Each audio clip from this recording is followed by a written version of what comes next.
Assalamualaikum dan salam sejahtera bersama saya Muhammad Dihya Sahlan dalam Berita Pagi Sabah edisi Sabtu 4 September 2021. Perkembangan banjir di Sabah, jumlah penduduk terjejas yang ditempatkan di dua pusat pemindahan sementara PPS di dua daerah kekal 68 orang setakat 8 malam tadi.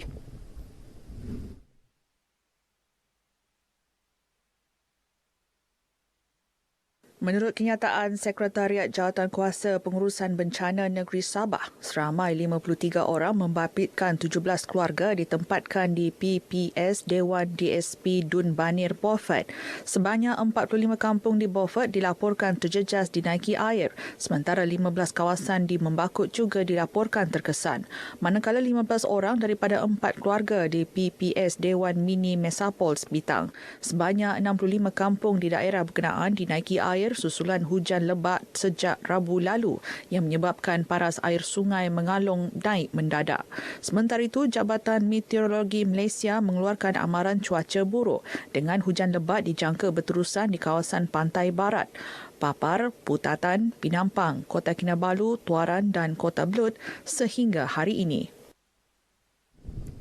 Ya, sementara itu, berikutan keadaan hujan lebat berterusan di kawasan pantai barat Sabah, Sabah Electricity Sendirian Berhad SESP akan terus memantau bekalan elektrik di kawasan terjejas antaranya daerah Kota Kinabalu, Kota Belud, Papar, Beaufort, Membakut, Bongawan dan Sepitang.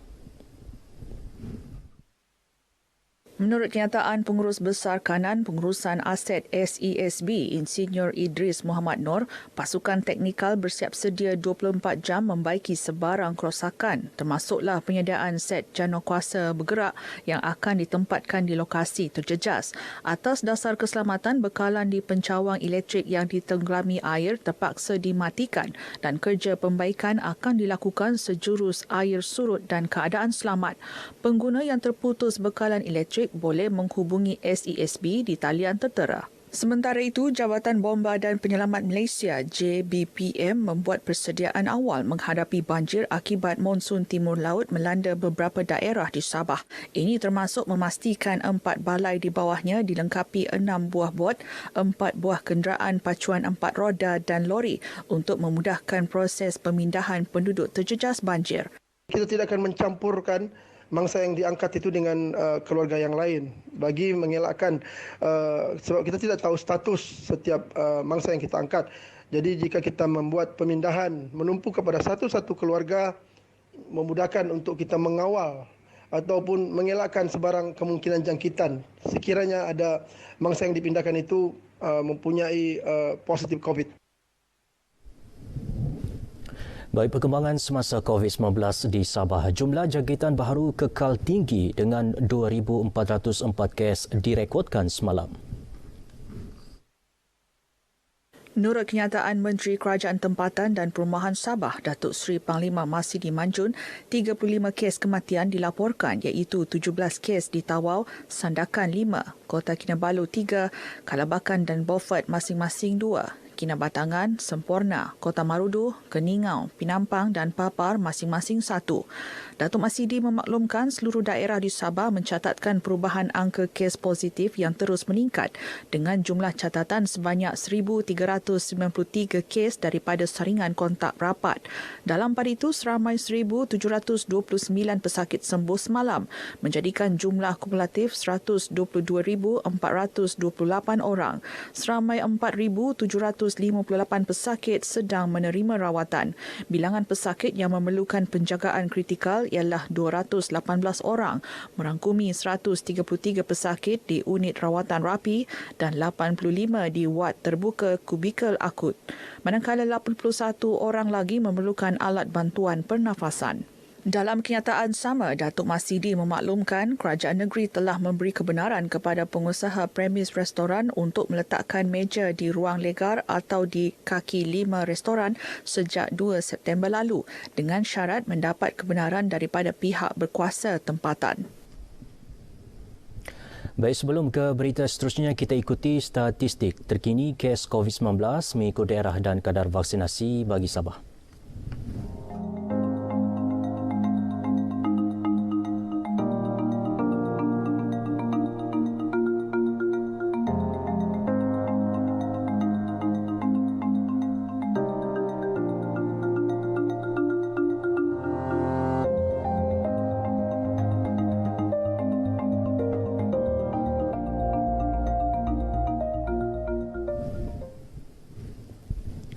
Semua penduduk di negeri ini termasuk bukan warga negara dialu-alukan menyahut seruan kerajaan agar mengambil vaksin COVID-19. Penasihat Program Imunisasi COVID-19 Kebangsaan Tan Sri Dr. Jamila Mahmud berkata, orang ramai tidak perlu risau kerana semua vaksin yang digunakan adalah selamat. Semua vaksin yang diterima oleh rakyat Malaysia adalah selamat, adalah efektif, ya. Jadi ini semua kita mesti cakap dengan orang ramai. Apa-apa vaksin yang kita dapat dalam kita punya tangan ni adalah vaksin yang baik. Yang paling penting tu kita vaksin. Beliau berkata demikian dalam program imunisasi COVID-19 kebangsaan di Pulau Mabul Semporna. Tan Sri Dr. Jamila turut memuji usaha Pejabat Kesihatan Semporna dengan Pejabat Daerah dan Unit Pembangunan Pemimpin Masyarakat UPPM Senalang menyusun atur program ini. Jelas beliau, virus COVID-19 kini adalah virus endemik yang sudah berada di sekitar penduduk. Oleh itu, rakyat perlu belajar hidup dengan virus berkenaan.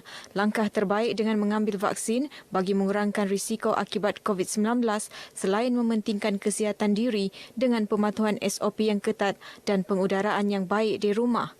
Tan Sri Dr. Jamilah turut memberitahu sasaran 60% penduduk Malaysia divaksin pada hujung bulan ini diharap dapat dicapai dengan pemberian vaksin dos tunggal CanSino yang kini dilakukan di beberapa negeri. Sasaran 40% rakyat Malaysia dewasa lengkap divaksin berjaya dicapai pada 31 Ogos lalu. Sementara itu, seramai 2,000 penduduk bakal menerima vaksin COVID-19 dos tunggal CanSino pada program imunisasi COVID-19 kebangsaan yang berlangsung selama 2 hari di Pulau Mabul Semporna.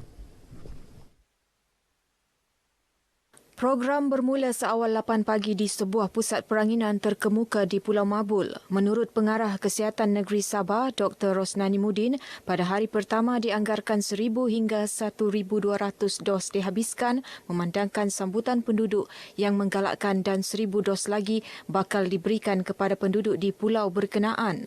Semua penduduk yang duduk di pulau, sebab tujuan kita ialah untuk mencapai imuniti kelompok.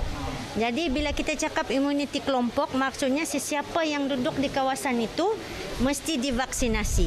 Dan kalau boleh kita mau 100%. Tapi paling kurang mesti 80%. Ya. Jadi baru kita boleh capai imuniti kelompok. Katanya sebanyak 26,000 dos tunggal CanSino diberikan kepada penduduk daerah Semporna dan pihaknya bakal menjelajah ke 25 pulau berpenghuni untuk divaksinasi. Dos tunggal berkenaan sememangnya memudahkan pihaknya tanpa berulang-alik untuk pemberian dos kedua seperti vaksin lain sebelum ini. Namun katanya pemberian vaksin Pfizer dan Sinovac tetap diberikan di kawasan tertentu. Jelasnya Sabah menerima 180,000 dos vaksin jenis CanSino dan ianya difokuskan kepada kawasan pedalaman dan pulau yang mempunyai masalah logistik. Di Pulau Mabul, seramai 40 pegawai dan kaki tangan kesihatan dari seluruh Sabah dipanggil bagi menjayakan program 2 hari berkenaan. Kerajaan Gabungan Rakyat Sabah GRS tiada halangan untuk membincangkan apa-apa perkara penting untuk rakyat negeri ini terutama isu kesihatan COVID-19 dalam persidangan Dewan Undangan Negeri Sabah yang akan datang. Ketua Menteri Datuk Seri Panglima Haji Jinor berkata kerajaan GRS akan melakukan yang terbaik bagi menangani ancaman COVID-19. Beliau berkata demikian kepada pemberita selepas menyempurnakan majlis perasmian Sky Bridge di Kota Kinabalu. Sebelum ini, Ahli Dewan Undangan Negeri Adun Kadamayan Ewan Benedict dan Adun Luyang Pung Jinja telah mengemukakan usul khas bagi sidang Dewan Undangan Negeri bagi memperkasakan bidang kuasa kerajaan negeri mengenai isu kesihatan. Mengenai usul tersebut, Datuk Haji J berkata terpulang kepada Speaker Dun untuk memutuskannya. Dalam pada itu, Datuk Haji J memaklumkan Menteri Kesihatan Hairi Jamaluddin Abu Bakar dijangka melawat Sabah Isnin ini dan dijadual mengadakan pertemuan dengannya bagi membincangkan isu COVID-19. Pelajar digalak menyertai pertandingan Forum Pelajar 2021 Kelolaan Dewan Bahasa dan Pustaka DBP Cawangan Sabah bagi memperkasa penggunaan bahasa Melayu baku dan memperkukuh bahasa Inggeris di negeri ini. Ketua Menteri Datuk Seri Panglima Haji G. Noor berkata, pertandingan ini berupaya mendidik pelajar di samping memberi kesedaran kepentingan penggunaan bahasa kebangsaan dengan betul tanpa mengira kaum dan perbezaan latar belakang bahasa. Beliau berucap demikian ketika merasmikan Majlis Penutupan Pertandingan Forum Pelajar 2021 peringkat negeri Sabah secara maya di Kota Kinabalu. Berucap pada majlis sama, Pengarah DBP Cawangan Sabah, Aminah Awang Besar berkata pihaknya akan terus mempertahankan dasar bahasa kebangsaan bagi menjamin keluhuran, keutuhan dan kedaulatannya. Johan bagi pertandingan Forum Pelajar 2021 kali ke-28 dimenangi Sekolah Menengah Tung Ten Kota Kinabalu. Naib Johan disandang SM Kian Kok Kota Kinabalu dan tempat ketiga SMU Yuan Sandakan. Kesemua pemenang menerima hadiah wang tunai, piala iringan, sijil penghargaan dan buku terbitan DBP. Selamat Hari Malaysia. Baik saudara, sekian dahulu berita pagi Sabah kali ini. Terus patuhi SOP elak penularan jangkitan COVID-19. Saya Muhammad Dihya Sahlan. Assalamualaikum dan salam hormat.